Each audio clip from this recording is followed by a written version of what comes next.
નમસ્કાર મિત્રો, જય શ્રી કૃષ્ણ. સ્વાગત છે ફરી એક વખત આપનું આપણી યુટ્યુબ ચેનલ શ્રદ્ધા વાણીમાં. મિત્રો, સૌ પ્રથમ તો આપ સૌ લોકોને અષાઢી બીજની હાર્દિક શુભકામનાઓ. આજે વર્ષનો શુભ અને ઉત્તમ દિવસમાંનો એક દિવસ એટલે કે અષાઢી બીજ છે, કે જે શુભ કાર્ય કરવા માટેનો સૌથી ઉત્તમ દિવસ છે. આજે દરેક શુભ માંગલિક પ્રસંગો આખો દિવસ કરી શકાશે અને આખા વર્ષમાં અષાઢી બીજ એકમાત્ર એવો દિવસ છે કે જે દિવસે ભગવાન પોતાના ભક્તોને દર્શન આપવા માટે નગર યાત્રા કરવા નીકળે છે. અને કહેવાય છે કે અષાઢી બીજના દિવસે ભગવાન કૃષ્ણ સાક્ષાત પૃથ્વી પર દર્શન આપવા માટે આવે છે. અને આથી જ આ દિવસનું આપણા ધર્મમાં ખૂબ જ મહત્વ છે. તો આજના આ વિડીયોમાં આપણે અષાઢી બીજનો મહિમા, મહાત્મય કથા સાંભળીશું, રથયાત્રાની કથા સાંભળીશું તથા જગન્નાથ ભગવાનની રથયાત્રા સાથે જોડાયેલી કેટલીક વાતો પણ કરીશું કે જેના વિશે મોટાભાગના લોકોને જાણ હોતી નથી. તો અંત સુધી મારી સાથે જોડાયેલા રહેજો. વિડીયો પસંદ આવે તો લાઈક કરજો, શેર કરજો. અમારી ચેનલમાં નવા હોય તો અમારી ચેનલને સબસ્ક્રાઇબ કરવાનું ભૂલતા નહીં, કે જેથી કરીને આવા જ અવનવા વિડીયો આપ સૌ લોકોને મળતા રહે. તો મિત્રો, અષાઢ મહિનો ભગવાન શ્રી હરિને અત્યંત પ્રિય છે. આ શુભ માસમાં ભગવાન જગન્નાથ, બલભદ્રજી અને સુભદ્રાજીનું 1650 વર્ષથી પૂજન કરીને દિવ્ય રથ પર યાત્રા કરાવવાનું વિશેષ મહત્વ છે. જે ભક્તો આ રથનું દોરડું ખેંચે છે, ભગવાન જગન્નાથ તેમના જીવન રથનું દોરડું ખેંચે છે. એવી માન્યતા છે કે આ રથયાત્રામાં જોડાવાથી જન્મ મરણના બંધનમાંથી પણ મુક્તિ મળે છે, ભવસાગર પાર ઉતરાય છે અને 100 યજ્ઞ બરાબરનું પુણ્યની પ્રાપ્તિ થાય છે.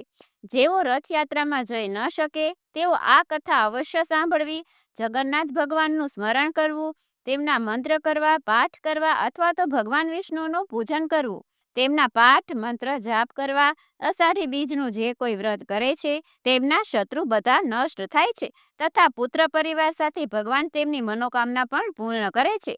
ઘણા લોકો કોઈ મંદિરે બીજ ભરવા પણ જતા હોય છે અને 12 બીજના ધણી એટલે કે રામદેવ પીર એટલે કે દરેક બીજની તિથિ રામદેવ પીરને સમર્પિત છે અને એટલા માટે આજે ઘણી જગ્યાએ રામદેવ પીરના પાઠ પણ થાય છે. એટલે અષાઢી બીજના દિવસે ભગવાન જગન્નાથજી અને રામદેવ પીરનું પૂજન થાય છે. આ રથયાત્રા પાછળ ઘણી બધી રસપ્રદ કથાઓ જોડાયેલી છે. એક કથા અનુસાર એકવાર દેવી સુભદ્રા પોતાના સાસરિયામાંથી દ્વારકા આવ્યા હતા. ત્યારે તેમણે પોતાના ભાઈઓ શ્રી કૃષ્ણ અને બલરામને નગર દર્શન કરવાની ઈચ્છા વ્યક્ત કરી. શ્રી કૃષ્ણ અને બલરામે તેમને એક રથ પર બેસાડ્યા અને પોતે પણ અલગ અલગ રથમાં સવાર થયા. સુભદ્રાજીના રથને વચ્ચે રાખવામાં આવ્યો અને ત્રણેય ભાઈ બહેનો નગર યાત્રા પર નીકળી પડ્યા. અને સુભદ્રાજીની આ નગર યાત્રાની સ્મૃતિમાં જ જગન્નાથપુરીમાં દર વર્ષે 10 દિવસ સુધી રથયાત્રાનો ઉત્સવ ઉજવાય છે. તથા આપે જોયું હશે કે ભગવાન જગન્નાથ, બલરામ અને સુભદ્રાજીની મૂર્તિ અલગ પ્રકારની છે, થોડીક વિચિત્ર દેખાય છે. આંખો મોટી છે, હાથ પગ નાના છે, શરીરનું કદ પણ નાનું છે. તો આવું શા માટે છે? તો તેની પાછળ પણ એક એવી રોચક કથા છે કે એક વખત રાજા ઇન્દ્રધૂમ ઓરિસ્સામાં નીલાચલ સાગર પાસે પોતાના પરિવાર સાથે રહેતા હતા. તેમને ઈચ્છા થઈ કે ભગવાન જગન્નાથ, બલરામ અને સુભદ્રાજીની મૂર્તિ બનાવવામાં આવે. ત્યારે એક દિવસ તેમણે સમુદ્રમાં એક મોટું લાકડું તરતું દેખાયું અને તેમને આંતરિક પ્રેરણા મળી કે આ લાકડામાંથી જ મૂર્તિઓનું નિર્માણ થાય. ભગવાન જગન્નાથ સ્વામીએ જ દેવતાઓના શિલ્પી વિશ્વકર્માને વૃદ્ધ વ્યક્તિના વેશમાં રાજા પાસે મોકલ્યા અને આ વૃદ્ધ શિલ્પીએ રાજા સમક્ષ એક શરત મૂકી કે તેઓ 21 દિવસ સુધી મૂર્તિ નિર્માણનું કામ કરશે અને આ સમયગાળા દરમિયાન તેમના કામમાં કોઈ પણ પ્રકારની બાધા આવવી ન જોઈએ, અન્યથા તેઓ કામ અધૂરું છોડીને જતા રહેશે. રાજાએ પણ આ વાત સ્વીકારી. વિશ્વકર્મા હાલના જગન્નાથ મંદિર પાસે એક ઘરમાં કાષ્ઠ સાથે મૂર્તિનું નિર્માણનું કામ શરૂ કર્યું. ઘણા દિવસો સુધી તે ઘરના દ્વાર બંધ રહ્યા. 15 દિવસ વીતી ગયા અને મહારાજને ચિંતા થઈ કે વૃદ્ધ શિલ્પી ખાધા પીધા વગર કેવી રીતે કામ કરી શકશે. તેમને લાગ્યું કે ભૂખને કારણે તેઓ મૃત્યુ પામ્યા હશે. તો મહારાજે દ્વાર ખોલાવ્યા અને દ્વાર ખોલતા જ વૃદ્ધ શિલ્પી ત્યાં ન હતા, પરંતુ તેમના દ્વારા અર્ધનિર્મિત 3 મૂર્તિઓ હતી. આ જોઈને રાજા રાણી ખૂબ દુઃખી થયા અને તે જ ક્ષણે આકાશવાણી થઈ કે હે નરેશ, દુઃખી ન થશો, અમે આ જ સ્વરૂપમાં રહેવા માંગીએ છીએ.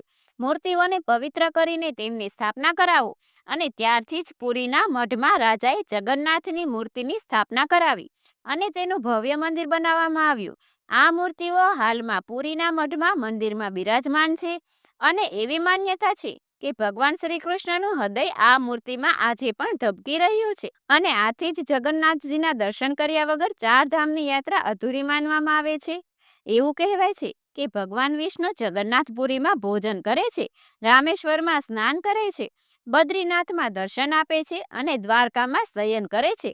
સ્કંદ પુરાણમાં કહ્યું છે, કળિયુગમાં જે વ્યક્તિ ભગવાન જગન્નાથની રથયાત્રાના દર્શન કરશે તે ભવના ફેરામાંથી છૂટીને વૈકુંઠને પામશે અને જે વ્યક્તિ પોતાના હાથેથી આ રથ ચલાવશે તેનું જીવન પ્રભુ સ્વયં પોતાના હાથમાં લેશે.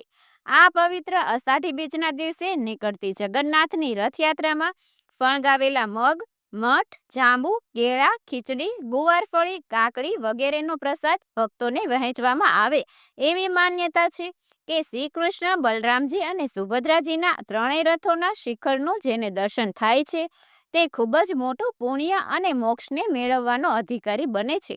રથયાત્રાના માત્ર 3 શિખર દર્શન કરવાથી વ્યક્તિ જન્મ મરણના બંધનમાંથી મુક્ત થઈ જાય છે.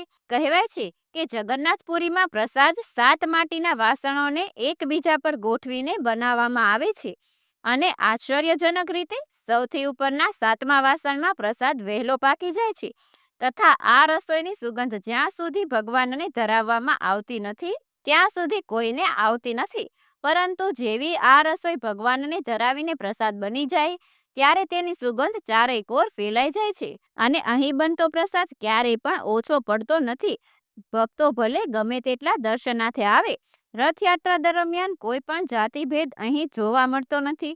સમુદ્ર કિનારે આવેલ આસ્થાનું પ્રતીક એવું આ જગન્નાથપુરીનો ભવ્ય ઉત્સવ કે જે અષાઢી બીજનો ઉત્સવ છે, ત્યાં આખી દુનિયામાં આવો ઉત્સવ ક્યાંય જોવા મળતો નથી. આજના શુભ દિવસે ભગવાન જગન્નાથજીના મંત્રનો જાપ કરવો પણ ઉત્તમ છે. જો આપણે રથયાત્રામાં ન જઈ શકીએ તો આ કથા અવશ્ય સાંભળવી, મહિમા અવશ્ય સાંભળવો, ભગવાન જગન્નાથજીનું સ્મરણ કરવું, દંડવ્રત પ્રણામ કરવા અને પ્રભુને પ્રાર્થના કરવી કે હે જગતના આધાર, હે વિશ્વરૂપ, અમારી સેવાનો સ્વીકાર કરજો. ભાઈ બહેન સહિત આ એક અલૌકિક દર્શન છે. ભગવાન શ્રી કૃષ્ણ, બલભદ્રજી અને સુભદ્રાજીના આશીર્વાદ સૌ ભક્તોને પ્રાપ્ત થાય.